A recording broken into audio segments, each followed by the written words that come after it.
Aujourd'hui, on teste le Land Rover Defender, ou devrait-on dire Defender, puisque c'est quasiment une marque à lui tout seul, tellement ce modèle est devenu iconique au fil des années. C'est la nouvelle génération, enfin celle-ci a été lancée il y a 5 ans.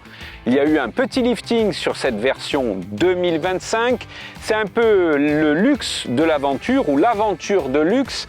C'est un peu le dilemme justement qui divise entre les puristes des premières générations de ce Defender et les nouveaux conducteurs urbains.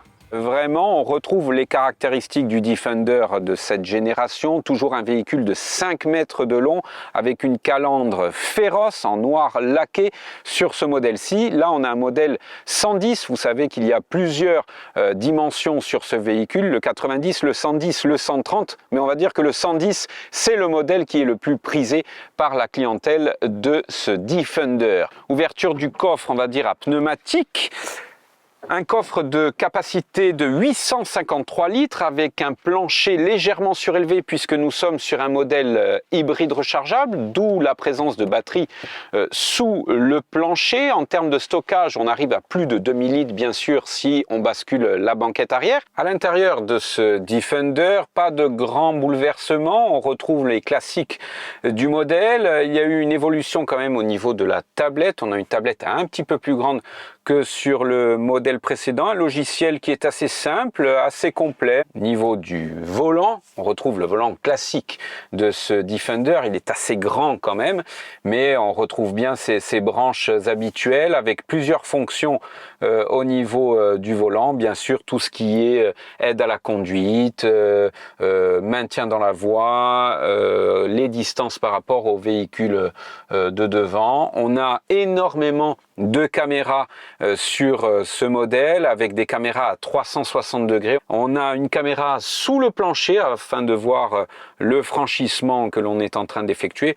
Vraiment, c'est assez complet. On a des rangements un petit peu partout et on a une finition cuir au niveau des sièges. On retrouve du cuir un petit peu sur la planche de bord, mais on est toujours un petit peu en contradiction, c'est-à-dire que on est dans le confort, presque dans le luxe, mais on retrouve voilà ces vis apparentes ici, ces vis à laine qui font le côté baroudeur du Defender.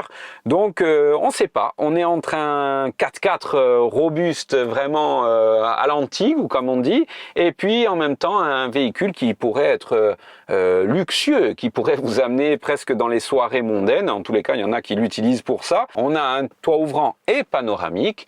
On a aussi à l'arrière, vous allez voir, des petites ouvertures. D'ailleurs, on va passer tout de suite à l'arrière, comme ça, on va faire le tour. Quand on monte à l'arrière, par exemple, on retrouve l'esprit 4x4 du Defender avec cette poignée. On s'installe et là, on a une sellerie qui est confortable. On est très très bien assis. Ouais, le confort vraiment très très appréciable de ce Defender se retrouve parfaitement dans la sellerie. Des connectiques USB ici, un rappel de climatisation sans commande individuelle. Et puis ces petites trappes lumineuses là. C'est très sympa, vraiment ça fait un puits de lumière, j'aime beaucoup, ça vraiment ça fonctionne bien. Sur certaines finitions, on a même les sièges chauffants à l'arrière, ce qui est assez rare pour être souligné. Au volant de ce Defender, on est déjà bien assis, on est en hauteur, ce qui est plutôt agréable. Ce que l'on remarque assez tôt, c'est son confort, sa souplesse. On va dire que c'est un véhicule qui est fait pour cruiser, hein. Vraiment, on est sur de la croisière. On a un moteur de 300 chevaux en hybride rechargeable sur cette version. On va dire que c'est suffisant. On va pas aller au-delà, mais on pourrait. On aimerait quand même avoir le V8 essence, on aimerait avoir du gaz. Là, vous voyez, si je mets pied au plancher, bon, on n'est pas sur un véhicule qui va chercher les chronos tout de suite. On a un peu de roulis, on a un peu d'inertie, on est un petit peu ballotté. Voilà, c'est pas un véhicule qui est fait pour aller chercher la corde. En revanche, on a ces suspensions pneumatiques qui sont très agréables, qui offrent un confort vraiment très important et qui en fait un véhicule souple, encore une fois, confortable et qui est fait surtout pour sortir de la route. On n'est pas là pour aller chercher du plaisir sur asphalte avec ce véhicule-là.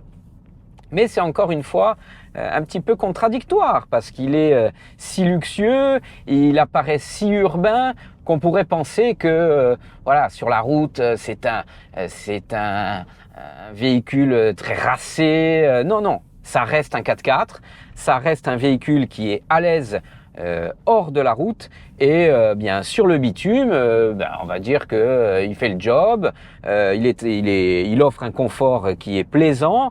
Et c'est là l'essentiel finalement. En termes d'autonomie, le constructeur parle de 50 km en tout électrique. Bon, on est un petit peu en dessous quand même.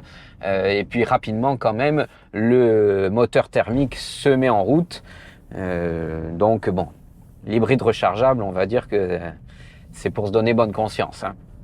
C'est là que c'est un petit peu contradictoire justement, parce que bon, un véhicule comme ça de plus de 2 tonnes, on le voit plutôt avec un bon moteur essence ou diesel. Et bien sûr que ces deux versions existent, mais il y a un malus énorme, plus de 70 000 €. C'est quasiment impossible. L'heure est venue de dresser le bilan de ce Defender, ce haut Defender qui mesure 1,97 m. Alors on a vu qu'il était plus à l'aise sur les chemins escarpés que sur le bitume. À savoir maintenant si les conducteurs de 4x4 seront séduits par un véhicule aussi luxueux et aussi coûteux quand même, parce qu'il démarre à 77 000 €. Mais ce véhicule-ci, avec toutes les options dont je vous ai parlé tout à l'heure, il faudra débourser 101 000 €, auquel il faudra ajouter la taxe malus au poids qui s'élève aux alentours de 20 000 € quand même. Voilà, c'est un essai que vous pourrez retrouver sur la version papier du supplément moteur de Corse Matin. On se retrouve le mois prochain pour un nouvel essai.